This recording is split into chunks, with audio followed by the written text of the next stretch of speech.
Quel est l'intérêt des djinns? Pourquoi 286 djinns, dont Sasaoubi, accepteraient-ils de te servir? Qu'est-ce qu'ils y gagnent? Ils m'ont servi parce que je les ai servis en retour. Le service que je leur rendais, c'était les actes de polythéisme, shirk. C'est cela leur salaire. Les djinns exigent des conditions. Ils te disent « fais ceci ou cela ». Je ne sais pas exactement ce qu'ils font de ces actes, mais c'est la condition sine qua non pour qu'ils obéissent à mes demandes. Une fois que j'ai accompli l'acte de désobéissance envers Allah, Les 286 djinns, c'est quoi la différence entre eux? les 286 djinns sont à ma disposition. Il y a des degrés parmi eux. Pour une tâche très difficile, j'avais besoin d'un ifrit, afrit. Pour une action plus lente ou moins complexe, un marid suffisait. Les ifrits sont les plus rapides et les plus puissants. Si je voulais nuire gravement à quelqu'un, c'est l'ifrit que je sollicitais. Et comment communiquent-ils avec toi? Quelle langue parlent-ils? Ils parlent toutes les langues, l'arabe, l'anglais, le français, tout existe chez eux. Mais ils s'adaptent surtout à ta propre langue et à ton dialecte. Ils te comprennent parfaitement et tu les comprends aussi. Tu entends une voix claire, directement dans ton oreille. Mais attention, c'est toujours dans l'oreille gauche, jamais la droite. Ils murmurent des informations, des ordres ou des secrets. Par exemple, quand je marchais vers un puits, je ne marchais pas sur le sol comme tout le monde. Je marchais sur la paume d'un ifrit. Les gens voyaient une tige de bois ou de paille sur laquelle je marchais sans qu'elle se brise, mais en réalité, l'ifrit plaçait sa main invisible sous mes pieds. C'est ce que les gens appellent voler ou avoir des pouvoirs surnaturels. Ce ne sont que des ruses de démons. Regardons une autre séquence sur la façon dont les talismans sont rédigés. Ce sorcier, comment tu fais ce genre de talisman? Voici comment cela se passe. Le client vient, souvent de jalousie, pour nuire à quelqu'un. J'utilise mon code. Frotter les doigts 4 fois pour appeler Sasaoubi. Je lui expose la demande du client. Le djinn me dicte alors quel verset du Coran à écrire, mais il m'ordonne de le modifier, de l'inverser ou de le souiller. Puis il me dit de clore le texte avec un talisman, ratim. Ce sont ces carrés remplis de chiffres et de symboles que vous voyez. Ils appellent cela le sceau de Salomon, le sceau de David ou le sceau de Mohammed, mais tout cela est mensonge. Ce ne sont que des sceaux de démons. Une fois le polythéisme écrit sur le papier, le djinn désigne un de ses subordonnés pour aller exécuter le sortilège. Pourquoi le sorcier demande-t-il toujours le nom de la mère de la victime et non celui du père? C'est une question de précision technique pour le djinn. Je prends ton nom et celui de ton père et je regarde les lettres communes. Les lettres de l'alphabet sont divisées en 4 catégories: terre, air, eau et feu. Mais il y a un problème avec le nom du père. Pour nous, les sorciers, la lignée paternelle est considérée comme incertaine. Seule la mère est une certitude absolue. On soupçonne toujours que la mère a pu concevoir l'enfant avec un autre géniteur. Si je fais un pacte basé sur le nom d'un père qui n'est pas le géniteur réel, le sort sera mou, il ne sera pas solidement ancré. En revanche, il n'y a aucun doute sur la mère qui t'a mis au monde. En utilisant le nom de la mère, le calcul des lettres devient infaillible. Le pacte est scellé sur une base solide. Là, on peut ordonner au djinn « détruis son œil » et son œil sera détruit. Tue-le et il pourra mourir ou tomber gravement malade, sans qu'aucun médecin ne trouve la cause. On choisit la partie solide, la mère, pour que l'action soit dévastatrice. Tu as parlé de feu, d'eau, d'air et de terre. Quelle est la différence dans l'application du sort? La sorcellerie est-elle une réalité physique ou seulement une illusion psychologique? Quand le Coran dit « Il lui semblait à Moïse par leur magie qu'elle rampait », s'agit-il d'une simple suggestion? Le sortilège est une réalité bien tangible. Il y a le sortilège d'illusion, comme celui qu'a vu Moïse, paix sur lui, qui s'attaque aux yeux et à la perception. Mais il existe aussi le sortilège qui s'attaque au corps. Il provoque des maladies réelles, car un démon pénètre physiquement dans le corps de la victime et perturbe ses fonctions. Ce n'est pas une invention de l'esprit, c'est une attaque contre la santé de l'individu. On va voir un autre point. Certains cherchent désespérément une substance légendaire pour déterrer des trésors, le mercure rouge. Les charlatans prétendent que c'est la nourriture préférée des djinns, une substance qui leur redonnerait une force colossale et une jeunesse éternelle. Que pouvez-vous nous dire sur ce mercure rouge? Est-ce vrai que les djinns l'utilisent pour redevenir jeunes? Ok. Dans ma longue expérience avec le monde des démons, le mercure rouge tel que décrit dans les légendes n'existe pas. On trouve du mercure blanc et du mercure noir. Le blanc est commun. Le mercure noir, lui, est un minéral extrêmement rare que l'on trouve dans les profondeurs de la Terre. Le secret réside dans le mercure noir. Si un sorcier en possède, un grand chef djinn peut venir le boire. Mais il y a une condition. L'humain doit le tenir dans sa paume pendant que le djinn l'aspire. J'ai vu cela de mes propres yeux. Un djinn vieux de plusieurs millénaires, après avoir consommé cette substance au contact de l'humain, se métamorphose instantanément. Il redevient un jeune homme plein de vigueur. J'ai été témoin de cette scène avec un chef nommé Chamarouche. C'est incroyable. Est-ce cela qui vous a poussé à rester 17 ans dans ce monde sans comprendre que c'était du mal? Exactement. À cause de ces miracles, j'étais persuadé d'être un saint. On n'utilisait pas les mots sorcier ou démon. On parlait d'êtres spirituels, de forces de la nature. On utilisait des termes comme Kutb Gwas pour nous donner une légitimité religieuse alors que nous étions en plein égarement. Y a-t-il des éléments physiques, des plantes ou des substances que les djinns détestent ou qui les font fuir? Oui, j'ai appris cela par l'expérience, bien avant de découvrir que c'était mentionné dans la Sunna. Ils ont une horreur viscérale du cèdre, le jujubier. Cette plante est un véritable poison pour eux. Ils détestent également la graine noire, al-habba al-sawda, nigel, al-qist al-hindi, le costus indien, al-haltit, l'asafetida, al-milh, le sel. Au Soudan, nous avons une plante appelée al-kawal, le goudron végétal. Son effet est tel qu'un djinn ne peut pas rester dans une pièce où cette plante est présente. On l'utilisait parfois comme un remède naturel contre les crises de possession, car l'odeur seule suffit à chasser l'entité. On va voir ensemble cette fatwa et tu me donneras ton avis. La règle est claire, on ne soigne pas le mal par le mal. Utiliser la sorcellerie pour défaire un sort, al-mushra, est une porte ouverte vers l'enfer. C'est un cercle vicieux qui ne fait qu'augmenter le pouvoir des sorciers sur la société. Le seul remède légitime est la ruqya, basée sur le Coran et les invocations authentiques. On va voir ensemble cette fatwa et tu me donneras ton avis. La règle est claire, on ne soigne pas le mal par le mal. Utiliser la sorcellerie pour défaire un sort, al-mushra, est une porte ouverte vers l'enfer. C'est un cercle vicieux qui ne fait qu'augmenter le pouvoir des sorciers sur la société. Le seul remède légitime est la ruqya, basée sur le Coran et les invocations authentiques. Ce qu'on appelle en-noshra, est-ce qu'on peut neutraliser la sorcellerie par une autre sorcellerie? Là, je veux une réponse par rapport à ton expérience, pas par rapport à la vie religieuse.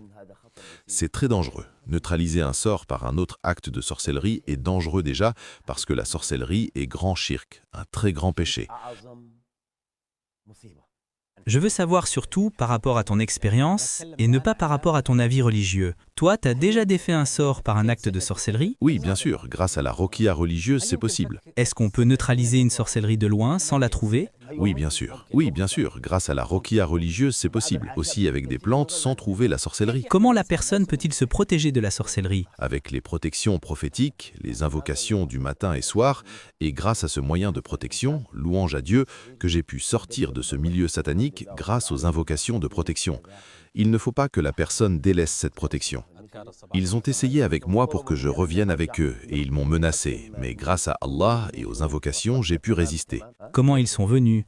Sahsahoubi. Il vient de loin. J'ai refusé catégoriquement. Il m'a dit « On te servira avec toutes nos forces et si tu veux la richesse, on te la donnera et on te protège de tout mal. » J'ai refusé catégoriquement. La personne qui sort de ce milieu peut-il résister et ne pas revenir? Dieu seul sait. Dieu seul sait. Tout dépend de la personne. Mais sache que quelqu'un qui sort de ce milieu, puis commence à parler des djinns et à dévoiler leurs méthodes, s'expose à de grands dangers. Ils tenteront de lui nuire par tous les moyens possibles. Ainsi, si cette personne ne se protège pas, elle s'expose à de sérieux risques et à de réels dangers. Il commence par te menacer, Le moment que tu dors, ils sont réveillés, ils te voient alors que tu ne les vois pas, etc. Et c'est pour ça, la plupart des gens qui essayent de sortir de ce milieu ne peuvent parler d'eux, ni divulguer leurs secrets ou leurs méthodes, parce qu'ils risquent un vrai danger.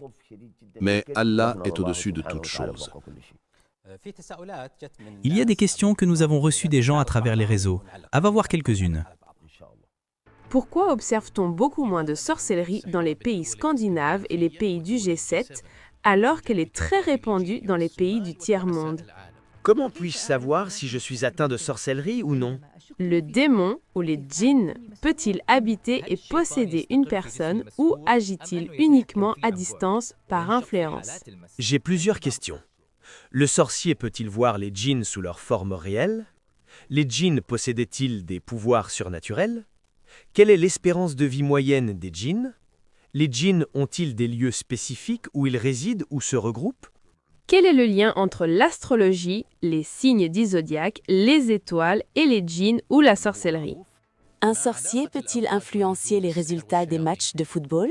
Quel est le rôle particulier de la peau de hyène dans la sorcellerie? As-tu annulé ou détruit tous les actes de sorcellerie que tu avais réalisés? Peux-tu interroger l'invité au sujet de la plante appelée altite Assa foetida, ses bienfaits et sa méthode d'utilisation pour repousser les djinns? Quel est le lien entre la sorcellerie et les paroles ou formules que le sorcier ajoute à la fin de ses rituels? La question qui a attiré mon attention, c'est « As-tu détruit tous les actes de sorcellerie que tu avais réalisés ?» Les actes de sorcellerie dont je me souvenais et que j'avais appris, j'ai fait tout mon possible pour les annuler complètement. Mais j'ignore ce qu'il est advenu des personnes concernées, car j'ai quitté la région où je me trouvais. Pourquoi observe-t-on beaucoup moins de sorcellerie dans les pays scandinaves et les pays du Nord, alors qu'elle est très répandue dans les pays du tiers-monde? Pourquoi observe-t-on beaucoup moins de sorcellerie dans les pays scandinaves et les pays du Nord, alors qu'elle est très répandue dans les pays du tiers-monde? Je ne prétends pas avoir une connaissance parfaite de tous ces pays, mais je peux vous dire une chose, la sorcellerie est présente là où le terrain lui est favorable. Prenez l'Inde par exemple. C'est sans doute l'un des pays les plus infestés par la sorcellerie au monde. Elle y est omniprésente. Et il n'y a pas que l'Inde. Elle est aussi extrêmement présente chez les Béni Israël ou en Israël. Ce sont des lieux où ces pratiques sont très anciennes et très ancrées. C'est pour cette raison, par exemple, que vous ne voyez pas d'équipe indienne au sommet du football mondial. On raconte même que lors de matchs de football, les équipes indiennes utilisaient des sortilèges. Un gardien de but a un jour raconté qu'il voyait 11 ballons arriver en même temps vers ses filets. Il ne savait plus lequel arrêter. J'ai moi-même pratiqué cela au Tchad, lors d'un match entre une équipe soudanaise et une équipe tchadienne. On m'avait payé une somme importante. Le résultat a été sans appel, 4-1 pour l'équipe que j'avais aidée. Les joueurs adverses étaient comme désorientés sur le terrain. À ton avis, la sorcellerie est plus présente là où il y a l'ignorance et la pauvreté? Le lien est clair. Là où la pauvreté et l'ignorance s'installent, la sorcellerie prospère. Les gens cherchent des solutions miracles à leurs problèmes financiers ou personnels et tombent dans le piège des charlatans. On parle aussi de l'utilisation de la peau de hyène dans la sorcellerie. La hyène est un animal que les djinns craignent énormément. On dit que la hyène peut voir et même chasser les djinns. Par conséquent, les sorciers utilisent sa peau ou son odeur, soit pour effrayer les djinns, soit pour protéger un lieu contre eux. C'est un outil très spécifique dans leur arsenal. Comment un homme ordinaire peut-il savoir s'il est réellement ensorcelé ou s'il s'agit simplement d'un trouble psychologique? Il existe un test simple. Ce n'est pas une règle absolue de la sunna, mais c'est le fruit de notre expérience. Si vous avez un doute, pratiquez la ruqiyya sur vous-même. Fermez les yeux pour ne pas être distrait par votre environnement. Récitez ou écoutez la ruqiyya légiférée avec une concentration totale. Si durant l'écoute vous ressentez des fourmillements inhabituels dans vos membres, une migraine soudaine, des nausées, ou si une partie de votre corps se met à trembler involontairement, alors il y a de fortes chances que vous soyez touché par un mal occulte, œil, envie ou sortilège. Si vous ne ressentez rien après 2 ou 3 essais, alors vous êtes probablement sain. Mais parfois, il est préférable de se faire assister par une personne pieuse dont la récitation est forte, car votre propre concentration peut être affaiblie par le mal lui-même. On va voir cet avis, qu'est-ce qu'il dit. On vient d'entendre ce point de vue. Tout cela ne serait que tromperie visuelle, chimie ou influence psychologique. On nous dit que le corps réagit simplement à une suggestion. Quel est votre commentaire? Non, il y a une réalité bien concrète derrière tout cela. Une réalité que les gens qui tiennent ce discours ignorent souvent. Le prophète Mohammed, sallallahu alayhi wa sallam, n'a-t-il pas été ensorcelé? Était-ce une simple illusion? Était-ce de la chimie? Non, c'était une réalité. Même le Coran, dans le verset 66, sourate 20, parlant de Moïse, paix sur lui, Allah dit « Et voilà que leurs cordes et leurs bâtons lui parurent ramper par l'effet de leur magie. » Il y a la sorcellerie d'illusion et la sorcellerie réelle. Le Coran confirme l'existence de la sorcellerie. Il y a sihr, ou la sorcellerie qui s'attaque à l'imagination, comme celui vu par Moïse, paix sur lui, mais il y a aussi le sihr, la sorcellerie qui rend malade, ou qui sépare les couples. Celui qui fait entrer un djinn dans un corps pour le tourmenter. Ce ne sont pas des théories psychologiques, ce sont des faits que j'ai pratiqués et observés. Peut-être aussi que c'est une science pas encore comprise, mais utilisée intelligemment par certaines personnes. Non, la sorcellerie est réelle, c'est une vérité. Le djinn entre réellement dans l'humain et provoque des dégâts. Ce n'est pas un simple manque de compréhension scientifique. C'est un monde invisible qui interagit avec le nôtre de manière agressive. Allah l'a confirmé dans le Coran. Mal de vivre, tristesse. Mal de vivre, tristesse. Mal de vivre. Un mal de vivre qui nous anime au fin fond des abîmes. C'est le vice qui nous abîme pour des yébis trop tapines. Tu sens la rage dans la cabine, pas besoin de carabine. Quand tu vois toute la famine qui réside en Afrique, puis les villages pour pouvoir prendre tout leur fric. Bloqué au péage, tu te vois même plus dans le trafic. Dans le paysage où demeurent les plus belles escroqueries, orchestrées par l'État qui contrôle ta vie. Choisis le virage, il mène tout droit à la zone prix. Des fils de l'âge qui s'entraident que entre chéris. L'apprentissage de la rue est une vieille industrie. Le métissage vient des enfants violés de leurs nombreux crimes. Ne voilent pas la face face à la justice et l'injustice entre l'homme d'affaires et le mec qu'un pas bat plus 10. C'est les valeurs et leur conscience qui fait preuve de fainéantise. Après l'analyse, beaucoup de mecs se noient dans la tise. Traumatisé, je constate une défaillance dans l'expertise. Autant dire un gun, une gâchette et puis tu tires. Tu vas me dire, prends tes sables, ton cache et puis tu tires. Mais les vrais guerriers lâchent pas, c'est le conflit qui m'attire. Je n'irai pas en tant que martyr avant de partir avec les satires en enfer. Pour mal commis, on t'enferme pour un Loki. Comment faire pour sortir cet enfer où les plus chanceux ressentent enferme avec une femme au fer. Le chagrin se noie dans un verre, les pompiers sont à la messe. Les cœurs pistés font leur rôle et d'autres se prennent pour Jack Mesh. Ça s'allume contre soi-même, c'est la triste réalité. Les valeurs sont bafouées pour la crédibilité. Ils font des suivre leurs lois mais je suis pas habilité. Trop de paix sur la nature qui blesse l'humanité. Les régions devenues des tas de sens, indiens jusqu'au pygmée. Un monde qui part dans tous les sens et qui ne cesse de s'effriter. Ils font des suivre leurs lois mais je suis pas habilité. Trop de paix sur la nature qui blesse l'humanité. Les régions devenues des tas de sens, indiens jusqu'au pygmée. Un monde qui part dans tous les sens et qui ne cesse de s'effriter. Le vase est inondé.